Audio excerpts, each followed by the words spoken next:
sometimes we want to eat lower calories. Okay, so what does that mean? So a little background. So years ago, I came across this awesome study.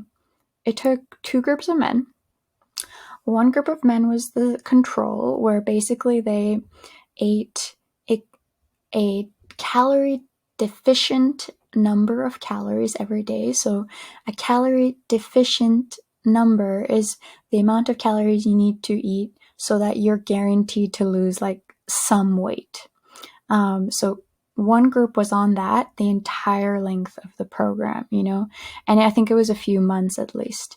And the other group, which was the test group, they were put on a diet where they ate the restriction for 2 weeks, and then for 2 weeks they would switch or cycle over to eating exactly or just around exactly the amount of calories their bodies need to maintain their weight. So that number is called maintenance calories. So we've got the two groups. I heard about this study, and guess what? This amazing thing happened. And it really shows why the first principle matters, the first philosophy, calories matter. Here's what happened. So I believe the first month, they just figured out like which calories was appropriate for every individual. And then like, boom, they start the study. Okay, so what happens here? So the dark line here is the people that are cycling. And these are all guys, by the way. And the dotted line are the ones that are on continuous deficiency calories every single day. Okay, what happened? So at the end of the day, the group that's cycling lost twice as much weight and faster.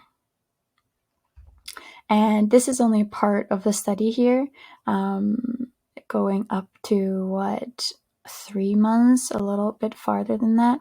At the end of the day, what stuck out to me was that, number one, they got results faster. Number two, only dieting half of the time.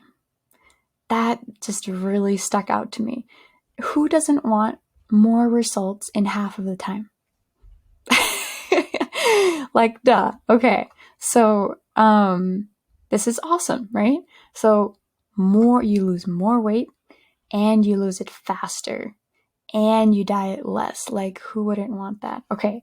So this is the second philosophy of the fat release program that I have.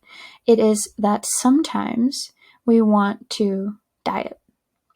And so I call it occasional dieting.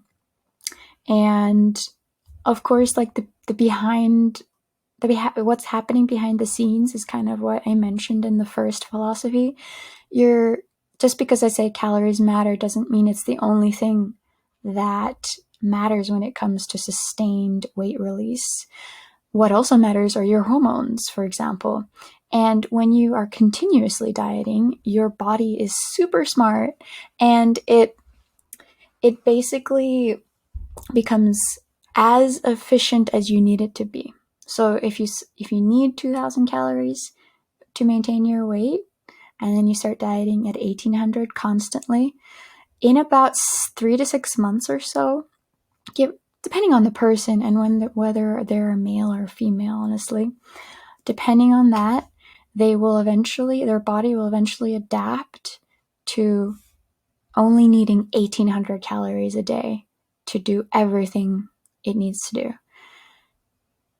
Which is kind of sad, right? Because then you have to continuously keep lowering that calorie deficit number to continue seeing results. But of course, the sad thing that's going on is that although your body is getting more efficient with less food, it's also kind of not doing everything, so to speak, with less resources. It's just actually doing less with less. So like slowly you'll see other problems in your life come up, like nutritional deficiency, signs and symptoms like mood, fatigue, sleep problems, and lots of other stuff. So that's what happens. And we've heard lots of stories like this. That's what happens when you diet continuously just on a single low number for calories. Okay, so now then your frustration rises, right? And because you stop getting results and you quit. Or before you quit, you go listen to a podcast about dieting, or you look it up and you decide to try something completely different. And then you quit that program and start something else. So the diet detail drama only continues. Alas, so sad. But you don't have to do that anymore if you just occasionally go on a deficit cycle. And in my program, it is basically about every 2 weeks or so, we switch on and we switch off.